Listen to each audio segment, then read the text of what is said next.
قال الله تعالى في القرآن المجيد: أعوذ بالله من الشيطان الرجيم. بسم الله الرحمن الرحيم. وما أرسلناك إلا رحمة للعالمين. صدق الله العلي العظيم. അല്ലാഹു സുബ്ഹാനഹു വ തആല നമ്മെ ഒരുമിച്ച് കൂടിയത് സ്വീകരിക്കുമാറാകട്ടെ. നമ്മിൽ നിന്ന് വന്നുപോയ ചെറുതും വലുതുമായ എല്ലാ തെറ്റുകുറ്റങ്ങളെയും അല്ലാഹു റബ്ബുൽ ഇസ്സത്ത് വിട്ട് പുറത്ത് മാപ്പാക്കുമാറാകട്ടെ. തഖ്വയിൽ അധിഷ്ഠിതമായി അല്ലാഹുവിന്റെ റിളയിലായി ഒരുപാട് സുഹൃതങ്ങൾ ചെയ്ത് ജീവിച്ച് ഈമാനോടുകൂടി മരിക്കാനുള്ള ഭാഗ്യം റബ്ബ് തആല നമുക്കെല്ലാവർക്കും നസീബാക്കുമാറാകട്ടെ. നമ്മിൽ നിന്ന് മൺമറഞ്ഞു പോയ മാതാപിതാക്കൾ, ബന്ധുമിത്രാദികൾ സർവരുടെയും മൺമറകളെ അല്ലാഹു മണിയറകളാക്കുമാറാകട്ടെ. പ്രിയമുള്ള സത്യവിശ്വാസികളെ, വസന്തം വിരുന്നെത്തുന്ന പരിശുദ്ധമായ റബീഇനെ വരവേൽക്കാൻ മണ്ണും വിണ്ണും വെമ്പൽ കൊണ്ടുകൊണ്ടിരിക്കുകയാണ്. ജന്മം കൊണ്ട് ജാജ്വലവും കർമ്മം കൊണ്ട് കമനീയവുമായ വ്യക്തിപ്രഭാവത്തിന്റെ ഉടമയായ അഷ്റഫുൽ ഖൽഖ് സയ്യിദുൽ കായിനാത്ത് മുഹമ്മദുർ റസൂലുള്ളാഹി സ്വല്ലല്ലാഹു അലൈഹി വസല്ലമ തങ്ങളുടെ 1500ാമത്തെ ജന്മദിനം നമ്മിലേക്ക് കടന്നു വരികയാണ്. ഈ സമയത്ത് നമ്മളെല്ലാവരും മനസ്സിലാക്കേണ്ട കാര്യം, തിരുനബി സ്വല്ലല്ലാഹു അലൈഹി വസല്ലമ തങ്ങൾ എന്ന് പറയുന്നത് അന്നബിയു ഔലാ ബിൽ മുഅ്മിനീന മിൻ അൻഫുസിഹിം. പുണ്യപ്രവാചകർ സ്വല്ലല്ലാഹു അലൈഹി വസല്ലമ തങ്ങൾ നമ്മളോട് ഹൃദയത്തോട് ചേർന്ന് നിൽക്കുന്നവരാണ്. ഒരു മുഅ്മിനായ മനുഷ്യന് ഏറ്റവും കൂടുതൽ അടുപ്പമുണ്ടാകുന്നതും ഉണ്ടാകേണ്ടതും പ്രവാചകർ സ്വല്ലല്ലാഹു അലൈഹി വസല്ലമ തങ്ങളോടാണ്. നമ്മുടെ മക്കളുണ്ടാകുമ്പോൾ നമുക്കൊരുപാട് സന്തോഷമാണ്. ആ മക്കളുടെ ജന്മദിനത്തിന്റെ ഡേറ്റ് നമ്മൾ ഓർക്കും. അന്ന് നമ്മൾ വീട്ടിൽ സ്പെഷ്യലായി നല്ല ഭക്ഷണങ്ങൾ ഉണ്ടാക്കും. കുടുംബക്കാർക്കൊക്കെ ചിലപ്പോ സൽക്കാരം ഏർപ്പെടുത്തും. അതാ മക്കളോടുള്ള സ്നേഹം കൊണ്ടാണ്. എന്നാൽ നമ്മൾ ഏറ്റവും കൂടുതൽ സ്നേഹിക്കേണ്ടത് ഒരു വിശ്വാസിയായ മനുഷ്യനെ സംബന്ധിച്ചിടത്തോളം قل إن كان آباؤكم وأبناؤكم وإخوانكم وأزواجكم وعشيرتكم وأموال اقترفتموها وتجارة تخشون كسادها ومساكن ترضونها أحب إليكم من الله ورسوله. ജീവിതത്തിൽ എന്തെല്ലാം ഉണ്ടോ, എന്തെല്ലാം സമ്പാദ്യങ്ങളുണ്ടോ, അവന്റെ കുടുംബങ്ങൾ, മാതാപിതാക്കൾ, ഭാര്യ, മക്കൾ, എല്ലാത്തിനേക്കാളും ഉപരി ഹബീബായ തിരുനബി സ്വല്ലല്ലാഹു അലൈഹി വസല്ലമ തങ്ങളോടും സൃഷ്ടാവായ റബ്ബിനോടുമുള്ള സ്നേഹം ഉണ്ടാകുന്നത് വരെ ഒരു മനുഷ്യൻ യഥാർത്ഥ വിശ്വാസിയാകുകയില്ല എന്ന് വിശുദ്ധമായ ഖുർആൻ പഠിപ്പിക്കുമ്പോൾ സൂറത്ത് യൂനുസിലെ 58ാമത്തെ വചനത്തിലൂടെ അല്ലാഹു റബ്ബുൽ ഇസ്സത്ത് പറയുന്നുണ്ട്: ഖുൽ ബിഫദ്ലില്ലാഹി വബിറഹ്മതി വബിദാലിക ഫൽയഫ്റഹു ഹുവ ഖൈറും മിമ്മാ യജ്മഊൻ. ഖുൽ നബിയേ, അങ്ങ് പറയുക, അങ്ങ് പറഞ്ഞു കൊടുക്കുക, ബിഫദ്ലില്ലാഹി, അല്ലാഹുവിന്റെ ഫദ്ൽ കൊണ്ട്, അല്ലാഹുവിന്റെ ഔദാര്യം കൊണ്ട്, വബിറഹ്മതിഹി, അതുപോലെ തന്നെ അല്ലാഹുവിന്റെ റഹ്മത്ത് കൊണ്ട് സന്തോഷിക്കുന്നത്, വബിദാലിക ഫൽയഫ്റഹു ഹുവ ഖൈറും മിമ്മാ യജ്മഊൻ. എല്ലാത്തിനേക്കാളുപരിയായിട്ട് ഖൈർ എത്തിക്കുന്ന പ്രവർത്തനമാണെന്ന് വിശുദ്ധമായ ഖുർആൻ പറയുമ്പോൾ അല്ലാഹുവിന്റെ ഫദ്ൽ എന്ന് പറഞ്ഞാൽ എന്താണ് സഹോദരങ്ങളെ? മഹാനായ റഈസുൽ മുഫസ്സിരീൻ ഖുർആൻ വ്യാഖ്യാതാക്കളുടെ നേതാവ് മഹാനായ ഇബ്നു അബ്ബാസ് റളിയല്ലാഹു അൻഹു അവിടുന്ന് പറയുന്നുണ്ട്, തഫ്സീറു ദുർറു മൻസൂർ പോലെയുള്ള കിതാബുകൾ തഫ്സീറുകൾ എടുത്ത് നോക്കിയാൽ കാണാവുന്നതാണ്. അവിടുന്ന് പറയുന്നു, ഫദ്ലുല്ലാഹി അൽ ഇൽമു, അല്ലാഹുവിന്റെ ഫദ്ൽ എന്ന് പറഞ്ഞു കഴിഞ്ഞാൽ അത് ഇൽമാണ്, അറിവാണ്. അറിവെന്ന് പറഞ്ഞാൽ പലതരത്തിലും നമുക്ക് കിട്ടും. എന്നാൽ യഥാർത്ഥത്തിൽ അറിവ് പഠിക്കേണ്ടത് അല്ലാഹുവിന്റെ റസൂൽ സല്ലല്ലാഹു അലൈഹി വസല്ലം തങ്ങൾ അവിടുന്ന് പഠിപ്പിച്ചിട്ടുണ്ട്. അറിവ് പഠിക്കേണ്ടത് യഥാർത്ഥത്തിൽ നല്ല ഒരാളിൽ നിന്നായിരിക്കേണ്ടതുണ്ട്, നല്ല ഒരാളിൽ നിന്നായിരിക്കണം അറിവ് പഠിക്കേണ്ടത്. അങ്ങനെ പഠിക്കുന്ന അറിവ് അത് അവന്റെ ജീവിതത്തിൽ ഉപകരിക്കുന്നതാണ്. നബി സല്ലല്ലാഹു അലൈഹി വസല്ലം തങ്ങൾ അവിടുന്ന് പ്രത്യേകമായിട്ട് പറയുന്നു, അതൊരു റിജാലിൽ നിന്നുകൊണ്ട്, ഒരു പുരുഷനിൽ നിന്ന്, ഒരാളിൽ നിന്നുകൊണ്ട് അത് ഇൽമ പഠിക്കണം. അപ്പോഴാണ് അത് യഥാർത്ഥത്തിൽ ഉപയോഗപ്പെടുന്നത്. പലരും വഴിതെറ്റി പോകാനുള്ള കാരണം സ്വന്തമായിട്ട് അറിവ് പഠിക്കും, സ്വന്തമായിട്ട് ഇങ്ങനെ തഫ്സീറുകൾ എടുത്ത് വായിക്കും, അല്ലെങ്കിലോ സ്വന്തമായിട്ട് പഠിച്ചുകൊണ്ട് ഖുർആനിനെ വ്യാഖ്യാനിക്കും. അങ്ങനെ അവർ പലരും പിഴച്ചു പോകുന്നുണ്ട്. അതുകൊണ്ട് തന്നെയാണ് റസൂലുള്ളാഹി തങ്ങൾ പറഞ്ഞത്, നിങ്ങൾ അറിവ് പഠിക്കുമ്പോൾ നിങ്ങൾ ഒരു പുരുഷനിൽ നിന്ന്, ഒരു ആണിൽ നിന്ന്, അയാളുടെ നാവിൽ നിന്നുകൊണ്ട് കേട്ടുകൊണ്ട് നിങ്ങൾ ഇൽമ പഠിക്കണമെന്ന് നബി സല്ലല്ലാഹു അലൈഹി വസല്ലം തങ്ങൾ പറഞ്ഞത്. അപ്പോൾ അല്ലാഹുവിന്റെ ഫളൽ എന്ന് പറഞ്ഞാൽ അത് അറിവാണ്. രണ്ടാമത് വറഹ്മത്തുഹു അൻ-നബിയ്യു സല്ലല്ലാഹു അലൈഹി വസല്ലം, അല്ലാഹുവിന്റെ കാരുണ്യം എന്ന് പറയുന്നത് വമാ അർസൽനാക ഇല്ലാ റഹ്മത്തൻ ലിൽ ആലമീൻ, മുസ്തഫ ജാൻ റഹ്മത്ത് പെ ലഖോ സലാം, ശംഅ ബസ്മെ ഹിദായത്ത് പെ ലഖോ സലാം, ലോകത്തിന് മുഴുവൻ റഹ്മത്താണെന്ന് ഖുർആൻ പരിചയപ്പെടുത്തിയ ആ സയ്യിദുനാ റസൂലുള്ളാഹി സല്ലല്ലാഹു അലൈഹി വസല്ലം തങ്ങൾ. അപ്പോൾ നബി തങ്ങളെ കൊണ്ട് സന്തോഷിക്കുക. നബി തങ്ങളെ കൊണ്ട് സന്തോഷിക്കുക എന്ന് പറഞ്ഞാൽ നബി തങ്ങൾ ഈ ലോകത്തേക്ക് വന്നതിന് കാരണമായ അവിടുത്തെ ജന്മദിനം, അതുകൊണ്ട് സന്തോഷിക്കുക. കാരണം റസൂലുള്ളാഹി സല്ലല്ലാഹു അലൈഹി വസല്ലം തങ്ങളുടെ ജന്മത്തെ പറ്റിയിട്ട് പ്രമുഖരായ പണ്ഡിതന്മാരൊക്കെയും അഭിപ്രായപ്പെട്ടത് സല്ലല്ലാഹു അലൈഹി വസല്ലം അദ്ദാനി അശ്റ മിൻ റബീഉൽ അവ്വൽ, റബീഉൽ അവ്വൽ 12-നാണെന്നാണ് പ്രമുഖരായ മഹാന്മാരായ ചരിത്ര പണ്ഡിതന്മാരൊക്കെയും അഭിപ്രായപ്പെട്ടിട്ടുള്ളത്. ഇവർ ഇസ്ഹാഖിനെ പോലെയുള്ള അതുപോലെയുള്ള വലിയ വലിയ ചരിത്ര പണ്ഡിതന്മാർ അവരുടെ ഗ്രന്ഥങ്ങളിലൊക്കെ രേഖപ്പെടുത്തിയതായിട്ട് നമുക്ക് കാണാൻ സാധിക്കുന്നത്. അതുകൊണ്ട് തന്നെ ആ റബീഉൽ അവ്വൽ വരുന്ന സമയത്ത് പ്രിയപ്പെട്ടവരെ സന്തോഷിക്കേണ്ടതുണ്ട്. പല ആളുകളും പറയാറുണ്ട്, അത് സഹാബത്ത് ചെയ്തിട്ടുണ്ടോ, അല്ലാഹുവിന്റെ റസൂൽ ചെയ്തിട്ടുണ്ടോ, പിന്നെ നമ്മൾ എന്തിനാണ് ചെയ്യുന്നതെന്ന് ചോദിക്കുന്ന ആളുകളുണ്ട്. എല്ലാത്തിനും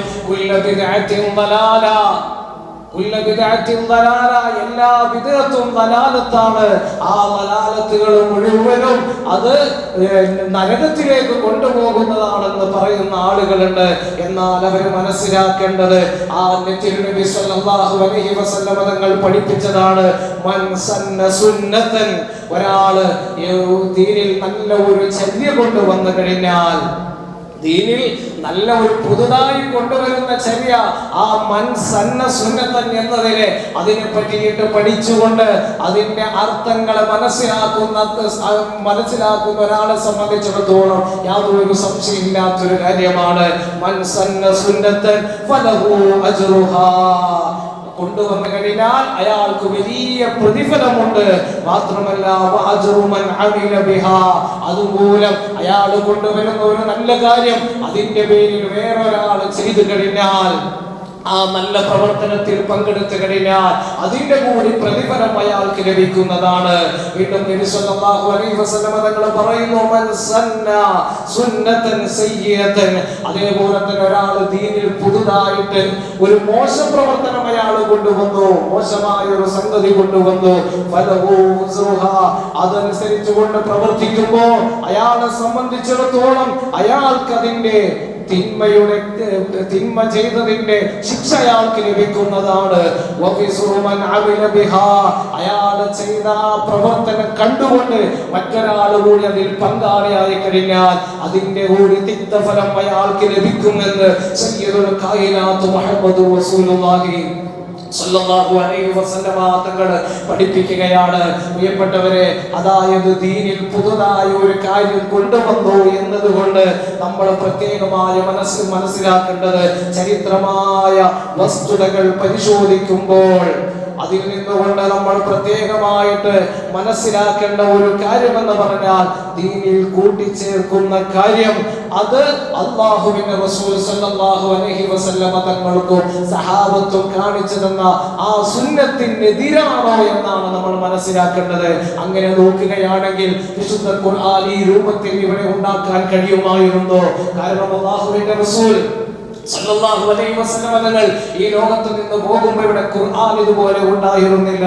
ഹാഫിളുകളായ ആളുകൾ അല്ലാഹുവിന്റെ വിശുദ്ധമായ ഖുർആൻ മനഃപ്പാഠമാക്കിയ ആളുകൾ മാത്രമായിരുന്നു ഇവിടെ ഉണ്ടായിരുന്നത്. അവരുടെ ഹൃദയാന്തരാളങ്ങളിൽ ഖുർആനിന്റെ ആയത്തുകൾ അവർ കുത്തിവെച്ചിരിക്കുകയായിരുന്നു. അങ്ങനെ ഇരിക്കുമ്പോഴാണ് യമാമ യുദ്ധം നടക്കുന്നത്.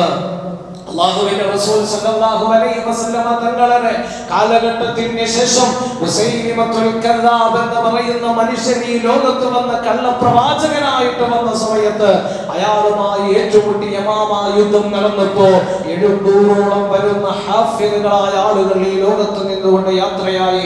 ഇന്ന് നമുക്ക് ഒരുപാട് ഹിഫ്ളുൽ ഖുർആൻ കോളേജുകളുണ്ട്. അവിടേക്ക് ഒരുപാട് ഹാഫിളുകളായ മക്കൾ പഠിക്കുന്നുണ്ട്. അവരോട് ഖുർആൻ ഓതാൻ പറഞ്ഞാൽ ചിലപ്പോൾ ഫാത്തിഹ സൂറത്ത് മുതൽ തുടങ്ങിയിട്ട് ഖുൽ അഊദു ബിറബ്ബിന്നാസ് വരെ ഒരൊറ്റ ഇരുത്തത്തിൽ തന്നെ ഓതാൻ സാധിക്കും. എനിക്ക് ഓർക്കുകയാണ്, ഹിഫ്ള് പഠിക്കുന്ന കാലത്ത് ദൗറ ചെയ്യുന്ന ഒരു പരിപാടി ഉണ്ടായിരുന്നു. 40 തവണ അൽഹംദുലില്ലാഹ് ഉസ്താദിനൊക്കെ ആദ്യം മുതൽ ഖുർആൻ ഫാത്തിഹ മുതൽ ഖുൽ അഊദു ബിറബ്ബിന്നാസ് വരെ ഓതി കൊടുക്കണമായിരുന്നു. എന്നിട്ട് പിന്നെ അവിടുന്ന് വേറെ സ്ഥലത്തേക്ക് കോളേജിലേക്ക് പോകാൻ പറ്റുമായിരുന്നു. ഞങ്ങളൊക്കെ പഠിച്ചിരുന്ന അങ്ങനെയാ. 40 തവണ ഖുൽ അഊദു ബിറബ്ബിന്നാസ് മുതൽ അവസാനം വരെ ഓതി കൊടുക്കണം. ഹാഫിള് എന്ന് പറഞ്ഞ വെറുതെ ചെറിയൊരു പരിപാടിയില്ല. ഖുർആൻ മുഴുവൻ സമയവും ഓതി പഠിക്കുന്നവരാണ് ഹാഫിളുകളായ ആളുകൾ. അങ്ങനെയുള്ള 700ഓളം വരുന്ന ഹാഫിളുകൾ ഈ ലോകത്ത് നിന്ന് പോയപ്പോ ലോകത്ത് ഖുർആനിന് നിലനിൽക്കുമോ എന്നൊരു സംശയം വന്നു. ആ സമയത്ത് മഹാനായ ഉമറുൽ ഫാറൂഖ് റളിയല്ലാഹു അൻഹു ഏത് സമയത്തും തക്കതായ തീരുമാനം യുക്തിപരമായി കൈക്കൊള്ളുന്ന ഉമർ റളിയല്ലാഹു അൻഹു അബൂബക്കർ സിദ്ദീഖ് റളിയല്ലാഹു അൻഹുവിനെ വിളിച്ചിട്ട് പറഞ്ഞു, ഇങ്ങനെ പോയി കഴിഞ്ഞാൽ അല്ലാഹുവിന്റെ ഖുർആൻ ഇവിടെ ഉണ്ടാകുമോ അബൂബക്കറെ? അതുകൊണ്ട് ഖുർആൻ നമുക്ക് ക്രോഡീകരിക്കേണ്ടതില്ലേ എന്ന് ചോദിച്ചപ്പോ അബൂബക്കർ സിദ്ദീഖ് റളിയല്ലാഹു അൻഹു പറഞ്ഞു, അത് റസൂലുള്ളാഹി ചെയ്യാത്ത കാര്യമല്ലേ? ദീനിൽ പുതുതായി ഉണ്ടാക്കുന്ന ഒരു കാര്യമാകുമ്പോ അത് പ്രശ്നമാകുമോ? അപ്പോഴാണ് ഉമർ റളിയല്ലാഹു അൻഹു ചോദിക്കുന്നത്, അബൂബക്കറെ, ഇത് പറഞ്ഞുകൊണ്ട് ഖുർആൻ ക്രോഡീകരിക്കുന്നതിൽ നിന്ന് മാറി നിന്ന് കഴിഞ്ഞാൽ വിശുദ്ധമായ ഖുർആൻ ഇവിടെ ഉണ്ടാകില്ല. ഖുർആൻ പുതുതായി ഉണ്ടാക്കിയല്ലോ നമ്മൾ ചെയ്യുന്നത്. ആ ഖുർആൻ അത് നല്ല രൂപത്തിൽ ക്രോഡീകരിക്കുകയല്ലേ ചെയ്യുന്നത്. അങ്ങനെയാണ് പ്രിയപ്പെട്ടവരെ ഉമർ റളിയല്ലാഹു അൻഹു വിശുദ്ധമായ ഖുർആൻ ക്രോഡീകരിക്കുന്നത്. അതിനുശേഷം ഉസ്മാൻ ഇബ്നു അഫ്ഫാൻ റളിയല്ലാഹു അൻഹു വന്നപ്പോ ലോകമാകെ ഇസ്ലാം പടർന്നു പന്തലിക്കാൻ തുടങ്ങി. ഈജിപ്തിലും സിറിയയിലും ഫലസ്തീനിലും അങ്ങനെ ലോകത്തിന്റെ വിവിധ മേഖലകളിൽ പടർന്നു പന്തലിക്കാൻ തുടങ്ങിയപ്പോ പരിശുദ്ധമായ ദീൻ ഇങ്ങനെ പടർന്നു പന്തലിക്കുന്നത് കണ്ടപ്പോൾ ഉമർ റളിയല്ലാഹു അൻഹു, മഹാനായ ഉമർ റളിയല്ലാഹു അൻഹുവിന്റെ കാലഘട്ടം കഴിഞ്ഞു. ഉസ്മാൻ തങ്ങളുടെ കാലഘട്ടം വന്നപ്പോൾ അവിടുന്ന് ചിന്തിച്ചു, ഇനി പല ആളുകളും പലതരത്തിൽ ഇങ്ങനെ ഖുർആൻ ഓതാൻ തുടങ്ങി. അപ്പോൾ ചിന്തിച്ചു, ഖുർആൻ എല്ലാ സ്ഥലത്തും ഒരുപോലെ ഉണ്ടാകണം. പല സ്ഥലത്തും പല ഏടുകളിലും മറ്റൊക്കെ ഇങ്ങനെ എഴുതി വെച്ചിരുന്നു ഈത്തപ്പന തൂലുകളിൽ. അതുപോലെ പല സ്ഥലങ്ങളിലുമൊക്കെ ഏടുകളാക്കി ഇങ്ങനെ സൂക്ഷിച്ചു വെച്ചിരുന്നു. അതിൽ തിരുത്തൽ വരുമെന്ന് ചിന്തിച്ചുകൊണ്ടാണ് മഹാനായ സയ്യിദ് ഇബ്നു സാബിത്ത് റളിയല്ലാഹു അൻഹു അല്ലാഹുവിന്റെ റസൂൽ സല്ലല്ലാഹു അലൈഹി വസല്ലം തങ്ങളുടെ എഴുത്തുകാരനായിരുന്നു. ആ സയ്യിദ് ഇബ്നു സാബിത്ത് റളിയല്ലാഹു അൻഹുവിന്റെ നേതൃത്വത്തിൽ ഖുർആൻ ക്രോഡീകരിച്ചിട്ട് അത് ഇതുപോലെ റസ്മുൽ ഉസ്മാനി എന്ന പേരിൽ ഇന്ന് നാം കാണുന്ന രൂപത്തിൽ ഖുർആൻ അച്ചടിച്ചത് അത് റസൂലുള്ളാഹിന്റെ കാലത്ത് ഉണ്ടായതല്ല, പിന്നീട് വന്ന കാര്യമാണ്. അപ്പോൾ നബിയുടെ കാലത്തുള്ള കാര്യം മാത്രമേ ചെയ്യാൻ പറ്റൂ എന്നത് മൻ സന്ന സുന്നതൻ ഫലഹു അജ്റുഹാ വഅജ്റു മൻ അമില ബിഹാ എന്ന ഹദീസിന് എതിരാണ് പ്രിയപ്പെട്ടവരെ. അതുകൊണ്ട് നല്ല കാര്യങ്ങൾ അത് നമുക്ക് കൊണ്ടുവന്നു കഴിഞ്ഞാൽ അതിനെ വിമർശിക്കേണ്ട കാര്യമില്ല. ഹബീബായ തിരുനബി സല്ലല്ലാഹു അലൈഹി വസല്ലമ തങ്ങൾ ജനിച്ച ദിവസം വരുമ്പോ അതിന്റെ പേരിൽ സന്തോഷിക്കുമ്പോ അതിനെ വിമർശിക്കുന്നത് അത് അല്പത്തരമാണ്, അറിവില്ലായ്മയാണ് എന്ന് ഈ സമയത്ത് ഓർമ്മപ്പെടുത്തുകയാണ്. മഹാനായ ഹാഫിദ് ഇബ്നു കസീർ റഹിമഹുല്ലാഹ് അൽ ബിദായത്തു വന്നിഹായയിൽ രേഖപ്പെടുത്തുന്നുണ്ട്, സഹാബത്ത് മൗലിദ് കഴിച്ചിട്ടുണ്ടോ, സഹാബത്ത് റസൂലുള്ളാഹിന്റെ മദ്ഹ് ഓതിയിട്ടുണ്ടോ എന്ന് ചോദിക്കുന്ന പല ആളുകളുമുണ്ട്. പ്രിയപ്പെട്ടവരെ, ഹാഫിദ് ഇബ്നു കസീർ റഹിമഹുല്ലാഹ് ലക്ഷക്കണക്കിന് ഹദീസ് പഠിച്ച ആളാണ്. അതുകൊണ്ടാണ് അൽ ഹാഫിദ് എന്ന പേരിൽ അവർ വിളിക്കുന്നത്. മഹാനായ ഇബ്നു കസീർ റഹിമഹുല്ലാഹ് അവിടെന്ന് പറയുന്നു, ഇബ്നു അബ്ബാസ് റളിയല്ലാഹു അൻഹു ഒരു ദിവസം ഹബീബായ തങ്ങളുടെ അടുക്കൽ വന്ന് ചോദിക്കുകയാണ്. ലോകം കണ്ട ഖുർആൻ വ്യാഖ്യാതാക്കളുടെ നേതാവാണ് റഈസുൽ മുഫസ്സിരീൻ ഇബ്നു അബ്ബാസ് റളിയല്ലാഹു അൻഹു. മഹാനവറുകളെ നബി തങ്ങളുടെ അടുക്കൽ വന്നിട്ട് ചോദിക്കുകയാണ്, ഇന്നി ഉരീദു അവിടുത്തെ മദ്ഹിനാനൊന്ന് പാടട്ടെ, അവിടുത്തെ ഞാനൊന്ന് സ്മരിക്കട്ടെ നബിയെ. അല്ലാഹുവിന്റെ റസൂൽ സല്ലല്ലാഹു അലൈഹി വസല്ലമ തങ്ങളോട് വന്ന് ചോദിക്കുകയാണ്. അപ്പൊ നബി തങ്ങൾ എന്നെ മദ്ഹ് പാടണ്ട, പറയണ്ട എന്നല്ല പറഞ്ഞത്. നബി തങ്ങൾ ഒരൊറ്റ ദുആയാണ്, لا يفضل الله فكا അല്ലാഹു സുബ്ഹാനഹു വ തആല നിന്റെ വായിനെ സംരക്ഷിക്കട്ടെ, തെറ്റുകുറ്റങ്ങളിൽ നിന്ന് അരുതായ്മകളിൽ നിന്ന് അല്ലാഹു തആല നിന്റെ നാവിനെ വായെ പരിശുദ്ധമാക്കട്ടെ എന്ന് നബി സല്ലല്ലാഹു അലൈഹി വസല്ലം തങ്ങൾ ദുആ ചെയ്യുകയാണ്. ഹഫീദ് ഇബ്നു കസീർ റഹിമഹുല്ലാഹ് അവിടുന്ന് വിശദീകരിക്കുന്നു, ഫഅൻസാ യഖൂലു അങ്ങനെ മഹാനായ ഇബ്നു അബ്ബാസ് റളിയല്ലാഹു അൻഹു അവിടുന്ന് ഇങ്ങനെ തുടങ്ങുകയാണ്, സയ്യിദുനാ റസൂലുള്ളാഹി സല്ലല്ലാഹു അലൈഹി വസല്ലം തങ്ങളെ മദ്ഹ് ചെയ്തുകൊണ്ട് അവിടുന്ന് പാടുകയാണ്, മിൻ ഖബ്ലിഹാ തിബ്ത ഫിൽ വദാനി വഫീ മുസ്തൗദഇൻ ഹൈസു യുഖ്സഫുൽ വറഖു ما عبدت البلاد لا بشر أنت ولا مضغة ولا علق. ഇങ്ങനെ തുടങ്ങിയിട്ട് സുദീർഘമായ ഒരു കവിത ഇങ്ങനെ പാടുകയാണ്. ഇബ്നു കസീർ റഹിമഹുല്ലാഹ് വിശദീകരിക്കുന്നു, മഹാനായ ഇബ്നു അബ്ബാസ് തങ്ങൾ പാടി പാടി ഇങ്ങനെ പറയുകയാണ്, നബിയേ ഈ ഭൂമി ഉണ്ടാകുന്നതിന് മുമ്പേ അങ്ങ് ഉണ്ട് നബിയേ. وفي مستودع حيث يخسف الورق ആദം നബി അലൈഹി സ്വലാത്തു വസ്സലാം അതുപോലെ ഹവ്വാ ബിബി റളിയല്ലാഹു അൻഹാ അവർ വസ്ത്രം ഉടുക്കുന്ന സമയത്ത് അങ്ങ് ഈ ലോകത്തുണ്ട് നബിയേ. അവിടുന്ന് സുന്ദരമായ മുതുകുകളിലൂടെ ഈ ലോകത്തേക്ക് കടന്നു വന്നു നബിയേ. ലോകത്തിന് മുഴുവനും അനുഗ്രഹമായിട്ട് അവിടുന്ന് ഈ ലോകത്തേക്ക് വന്നു എന്ന് പറഞ്ഞിട്ട് അല്ലാഹുവിന്റെ റസൂൽ സല്ലല്ലാഹു അലൈഹി വസല്ലം തങ്ങളെ മഹാനായ ഇബ്നു അബ്ബാസ് റളിയല്ലാഹു അൻഹു മദ്ഹ് ചെയ്തുകൊണ്ട് ഗാനം ആലപിക്കുകയാണ്, കവിത പാടുകയാണ്. സഹോദരങ്ങളെ, സഹാബത്ത് ചെയ്ത കാര്യമാണ് നബി തങ്ങളെ അനുസ്മരിക്കുക എന്ന് പറഞ്ഞാല് ഇന്നും ഇന്നലെയും തുടങ്ങിയ കാര്യമല്ല.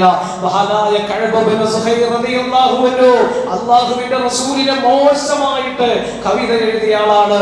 അവസാനം നബി സല്ലല്ലാഹു അലൈഹി വസല്ലം തങ്ങൾ പരിശുദ്ധമായ ഇസ്ലാമിനെ വിമർശിച്ചുകൊണ്ട് കവിത എഴുതിയപ്പോ കഅബിനെ കൊല്ലാൻ വേണ്ടി നബി തങ്ങൾ ഉത്തരവിട്ടു. കാരണം അത്രയും ഫിത്നകൾ ഉണ്ടാക്കി കഅബ്. അവസാനം കഅബ് റളിയല്ലാഹു അൻഹു അല്ലാഹുവിന്റെ റസൂലിനെ കണ്ട് മനസ്സിലാക്കിയിട്ട് അവിടുന്ന് പരിശുദ്ധമായ ദീനിന്റെ പ്രചാരകൻ മാത്രമല്ല അല്ലാഹുവിന്റെ റസൂലാണെന്ന് മനസ്സിലാക്കിയിട്ട് നബി സല്ലല്ലാഹു അലൈഹി വസല്ലം തങ്ങളുടെ അടുക്കൽ ചെന്ന് ഷഹാദത്തിന്റെ സുന്ദര വചനം ഓതിയിട്ട് ഇസ്ലാമിലേക്ക് കടന്നു വന്നു. എന്നിട്ട് അവിടുന്ന് നബി സല്ലല്ലാഹു അലൈഹി വസല്ലം തങ്ങളെ വർണ്ണിച്ചുകൊണ്ട് 57 വരിയുള്ള ബാനത്തു സുആദ് എന്ന് പറയുന്ന കവിത ആലപിച്ചപ്പോ അള്ളാഹുവിന്റെ റസൂൽ പറഞ്ഞു, മോനെ ഇത് ശിർക്കാണ്, ചെയ്യണ്ടെന്നല്ല നബി തങ്ങൾ പറഞ്ഞത്. അള്ളാഹുവിന്റെ റസൂലിന്റെ തോളത്ത് കിടന്നിരുന്ന പുതപ്പെടുത്തുകൊണ്ട് നബി സല്ലല്ലാഹു അലൈഹി വസല്ലം തങ്ങൾ ആദരിക്കുകയാണ്. ഇമാം ബുഖാരി രേഖപ്പെടുത്തുന്നുണ്ട്, ഹസ്സാൻ ഇബ്നു സാബിത്ത് റളിയല്ലാഹു അൻഹു മദീനത്തെ പള്ളിയിൽ ഒരു മിമ്പർ തന്നെ ഉണ്ടായിരുന്നു. അള്ളാഹുവിന്റെ റസൂലിന്റെ മദ്ഹ് ചൊല്ലാൻ അവിടെ ഇങ്ങനെ പാടി പാടി എന്ന് നബി സല്ലല്ലാഹു അലൈഹി വസല്ലം തങ്ങളെ വർണ്ണിച്ചപ്പോ നബി തങ്ങളോടുള്ള വർണ്ണന അത് ഖുർആനിൽ പറഞ്ഞ വർണ്ണനയാണ്. നബി സല്ലല്ലാഹു അലൈഹി വസല്ലം തങ്ങളുടെ വർണ്ണനയാണ് ഇൻശിറാഹ് സൂറത്തിലൂടെ അല്ലാഹു പറയുന്നത്. വദ്ദുഹാ വല്ലൈലി ഇദാ സജഅ, അതിൽ നബി തങ്ങളുടെ വർണ്ണനയാണ് പറയുന്നത്. യാ അയ്യുഹൽ മുസമ്മിൽ, അവിടെയും നബി തങ്ങളുടെ വർണ്ണനയാണ് പറയുന്നത്. യാ അയ്യുഹൽ മുദ്ദസ്സിർ ഖും ഫഅൻദിർ വറബ്ബക ഫകബ്ബിർ, അവിടെയും നബി തങ്ങളുടെ വർണ്ണനയാണ്. ഇങ്ങനെ ഖുർആനിൽ എവിടെ നോക്കിയാലും അല്ലാഹുവിന്റെ റസൂലിന്റെ വർണ്ണനകളാണ് അല്ലാഹു തആല പറയുന്നത്. അത് തന്നെയാണ് ഹസ്സാൻ ഇബ്നു സാബിത്തും പാടിയത്. അപ്പോൾ നബി തങ്ങൾ ദുആ ചെയ്തു, അല്ലാഹുമ്മ അയ്യിദു ബിറൂഹിൽ ഖുദ്സ് എന്ന് ദുആ ചെയ്തു. അല്ലാഹുവിന്റെ റസൂൽ സല്ലല്ലാഹു അലൈഹി വസല്ലം തങ്ങൾ ഹസ്സാൻ ഇബ്നു സാബിത്തിന്റെ സ്ഥാനങ്ങൾ ഉയർത്തുവാൻ വേണ്ടി നബി സല്ലല്ലാഹു അലൈഹി വസല്ലം തങ്ങൾ ദുആ ചെയ്തെങ്കിൽ പ്രിയപ്പെട്ടവരെ, ഹബീബായ നബി തങ്ങളുടെ ജന്മദിനം കൊണ്ട് അനുഗ്രഹീതമായ റബീഉൽ അവ്വൽ വരുമ്പോ ആ നബി തങ്ങളെ നമ്മൾ സ്മരിക്കുക, നബി തങ്ങളെ നമ്മൾ മദ്ഹ് ചെയ്യുക. ഇമാം സയ്യിദുൽ ബഖരി റളിയല്ലാഹു അൻഹു ഇയാനത്തുൽ താലിബീൻ എന്ന ഗ്രന്ഥത്തിൽ പറയുന്നുണ്ട്, ഹസൻ ബസരി റളിയല്ലാഹു അൻഹു താബീങ്ങളുടെ നേതാവായ ഹസൻ ബസരി റളിയല്ലാഹു അൻഹു പറഞ്ഞു, ഉഹ്ദ് മലയോളം എൻ്റെ കയ്യിൽ സമ്പത്തുണ്ടായിരുന്നെങ്കിൽ ആ സമ്പത്ത് മുഴുവനും അല്ലാഹുവിന്റെ റസൂലിന്റെ മദ്ഹ് ചെല്ലാൻ വേണ്ടി ഞാൻ ചെലവഴിക്കുമായിരുന്നു. അതുപോലെ മഅറൂഫുൽ ഖൽഖി റളിയല്ലാഹു അൻഹു, ജുനൈദുൽ ബഗ്ദാദി റളിയല്ലാഹു അൻഹു, ഇമാം യാഫി റളിയല്ലാഹു അൻഹു, അതുപോലെയുള്ള വലിയ മഹാത്മാക്കളൊക്കെയും അല്ലാഹുവിന്റെ റസൂലിന്റെ മദ്ഹ് ചെല്ലുന്നതിന്റെ മഹത്വങ്ങൾ വിശദീകരിച്ചുകൊണ്ട് അവർ പറഞ്ഞപ്പോ സരീസ് റളിയല്ലാഹു അൻഹു പറയുകയാണ്, നബിതങ്ങളുടെ മൗലിദിന്റെ സദസ്സിൽ ഒരാൾ പങ്കെടുത്താൽ അത് സ്വർഗത്തിന്റെ പൂന്തോപ്പാണ്. കാരണം ലോകം പടക്കപ്പെടാൻ കാരണക്കാരനായ സയ്യിദുനാ റസൂലുള്ളാഹി സ്വല്ലല്ലാഹു അലൈഹി വസല്ലം തങ്ങൾ അവിടുത്തെ സ്മരിക്കുന്ന മജ്ലിസ് എന്ന് പറയുമ്പോൾ അത് സ്വർഗത്തിന്റെ പൂന്തോപ്പാണെന്നാണ് സയ്യിദ് റളിയല്ലാഹു അൻഹു പറയുന്നത്. ജലാലുദ്ദീൻ സുയൂത്തി റളിയല്ലാഹു അൻഹു അൽ-വസായിൽ ഫീ ശറഹ് ശമായിൽ എന്ന ഗ്രന്ഥത്തിൽ പറയുന്നുണ്ട്, നബി തങ്ങളുടെ മൗലിദിന്റെ സദസ്സിൽ ഒരാൾ വന്നിരുന്നു കഴിഞ്ഞാൽ നല്ല വസ്ത്രങ്ങൾ ധരിച്ച് സുഗന്ധം തേച്ചുകൊണ്ട് അതുപോലെ വന്നിരുന്നതിൽ പങ്കെടുത്തു കഴിഞ്ഞാൽ അയാളുടെ കുടുംബത്തിൽ അല്ലാഹു ബറക്കത്ത് ചെയ്യും, അയാളുടെ ജീവിതത്തിൽ അല്ലാഹു വലിയ ഖൈർ ചെയ്യുമെന്ന് ഇമാം ജലാലുദ്ദീൻ സുയൂത്തി റളിയല്ലാഹു അൻഹു അവിടുന്ന് രേഖപ്പെടുത്തുകയാണ്. പ്രിയപ്പെട്ടവരെ, ഇത് ഇന്നും ഇന്നലെയും തുടങ്ങിയ പരിപാടിയല്ല. പരിശുദ്ധമായ മക്കത്തുൽ മുകറമയിൽ വരെ ഇതുപോലെയുള്ള പരിപാടികൾ നടന്നിരുന്നു. ഹവാരിസ്മി എന്ന് പറയുന്ന ഒരു പണ്ഡിതൻ, ഹിജ്റ 9-ാം നൂറ്റാണ്ടിൽ ജീവിച്ച വലിയ പണ്ഡിതനാണ് ഹവാരിസ്മി എന്ന് പറയുന്ന മഹാത്മാവ്. അദ്ദേഹത്തിന്റെ ഗ്രന്ഥത്തിൽ അദ്ദേഹം പറയുന്നുണ്ട്, പഴയ കാലത്ത് മക്കയില് ഇന്ന് നമ്മൾ കാണുന്ന മക്കയുണ്ടല്ലോ, ഹറമിന്റെ പരിസരങ്ങളിൽ റബീഉൽ അവ്വൽ 12 വരുമ്പോ ഇന്ന് എഴുതി വെച്ച ഗ്രന്ഥമല്ല സഹോദരങ്ങളെ, ഹിജ്റ 9-ാം നൂറ്റാണ്ടിൽ ആ കാലഘട്ടത്തിൽ എഴുതി വെച്ച ഗ്രന്ഥത്തിൽ കാണാം, ഹവാരിസ്മി എന്നവർ പറയാണ്, റബീഉൽ അവ്വൽ 12 വരുമ്പോ വലിയ പണ്ഡിതന്മാർ എല്ലാവരും ഒരുമിച്ച് കൂടും. എന്നിട്ട് ഓരോ പണ്ഡിതന്മാരും എഴുന്നേറ്റ് നിന്ന് ഹബീബായ നബി സല്ലല്ലാഹു അലൈഹി വസല്ലം തങ്ങളുടെ മദ്ഹ് പറയും. മദ്ഹ് ഇങ്ങനെ പറയും. എന്നിട്ട് ഭക്ഷണ വിതരണം നടത്തും. അതിനുശേഷം നബി സല്ലല്ലാഹു അലൈഹി വസല്ലമ തങ്ങളുടെ അവിടുന്ന് ജനിച്ച ആ വീട് ഇന്ന് അവിടെ ചെന്ന് കഴിഞ്ഞാൽ അവിടെ ലൈബ്രറിയാണ് നമുക്ക് കാണാം. അവിടെ ചെന്നുകൊണ്ട് അവര് ദുആ ചെയ്യുമായിരുന്നു എന്ന് ഹവാരിസ്മി എന്ന് പറയുന്ന പണ്ഡിതൻ, ഹിജ്റ 9-ാം നൂറ്റാണ്ടിൽ ജീവിച്ച പണ്ഡിതൻ, അദ്ദേഹം രേഖപ്പെടുത്തുകയാണ്. പ്രിയപ്പെട്ടവരെ, നമ്മളൊക്കെ ആശിക്കെന്ന് പറയും, നമ്മളൊക്കെ നബി തങ്ങളെ ഇഷ്ക് വെക്കുന്നവരെന്ന് പറയും. പക്ഷേ നമ്മുടെയൊക്കെ മനസ്സിൽ ഇഷ്കുണ്ടോ സഹോദരങ്ങളെ? അല്ലാമാ ഇഖ്ബാല് 90 വയസ്സ് സമയമുള്ളപ്പോ ആ പ്രായത്തിന്റെ പ്രയാസങ്ങൾ നേരിടുന്ന സമയത്ത് പോലും അദ്ദേഹം കിടക്കുമ്പോ ഹബീബായ നബി തങ്ങളെ പറ്റി ആരെങ്കിലും പറയുമ്പോ മുഹമ്മദ് എന്ന് പേര് കേൾക്കുമ്പോ കേൾക്കുമ്പോ അദ്ദേഹം കിടന്നിടത്തുനിന്ന് ചാടി എഴുന്നേൽക്കുമായിരുന്നു, അദ്ദേഹം കരയുമായിരുന്നു. ഈ ലോകം പടക്കാൻ തന്നെ കാരണക്കാരനായ അവിടുത്തെ നമ്മൾ ധാരാളമായി മഹബത്ത് വെക്കുക. ഈ പരിശുദ്ധമായ റബീഉൽ അവ്വൽ മാസത്തിൽ അവിടുത്തോടുള്ള സ്നേഹം നമ്മൾ പ്രകടിപ്പിക്കുക. ഇൻഷാ അല്ലാഹ് വരുന്ന ഞായറാഴ്ച മുതൽ നമ്മുടെ പള്ളിയിൽ മൗലിദിന്റെ മജ്‌ലിസ് ഉണ്ടാവും. മഗ്‌രിബ് നമസ്കാരത്തിന് ശേഷം എല്ലാവരും അതിൽ പങ്കെടുക്കുക. കാരണം ഇഷ്ക് എന്ന് പറയുന്നത് പ്രിയപ്പെട്ടവരെ കൽബിൽ നിന്ന് വരുന്ന കാര്യമാണെന്ന് പറഞ്ഞ് മാറി നിൽക്കേണ്ട ഒരു കാര്യമല്ല. കൽബിൽ സ്നേഹമുണ്ടാകുമ്പോ, ഹൃദയത്തിൽ സ്നേഹമുണ്ടാകുമ്പോ ആ സ്നേഹം പുറത്തേക്ക് പ്രകടിപ്പിക്കപ്പെടും. അതുകൊണ്ട് ഇഷ്കുള്ള മനുഷ്യനാണെങ്കിൽ, എന്റെ റസൂലുള്ള ജനിച്ച മാസമാണല്ലോ, എന്റെ ഹബീബിന്റെ മദ്ഹ് പറയുന്ന സദസ്സാണല്ലോ, അവിടെ പോകാതെ എങ്ങനെയാണ് ഞാൻ ഇരിക്കുക എന്നുള്ള ഒരു ചിന്തയാണ് അയാളെ സംബന്ധിച്ചിടത്തോളം ഉണ്ടാവുക. അതുകൊണ്ട് അത്തരത്തിലുള്ള നബിതങ്ങളുടെ മദ്ഹുകൾ പറയുന്ന പാടുന്ന വേദികളിലൊക്കെ പങ്കെടുത്തുകൊണ്ട് അല്ലാഹുവിന്റെ റസൂൽ സ്വല്ലല്ലാഹു അലൈഹി വസല്ലമ തങ്ങളെ മഹബ്ബത്ത് വെക്കുന്നവരായി നമ്മൾ മാറുക. അതോടൊപ്പം തന്നെ നബി സ്വല്ലല്ലാഹു അലൈഹി വസല്ലമ തങ്ങളുടെ സുന്നത്തുകളെ പൂർണ്ണമായും ഇത്തിബാ ചെയ്യാൻ വേണ്ടിയിട്ട് നമ്മൾ ശ്രമിക്കുക. അല്ലാഹു സുബ്ഹാനഹു വ തആല തൗഫീഖ് നൽകി അനുഗ്രഹിക്കുമാറാകട്ടെ.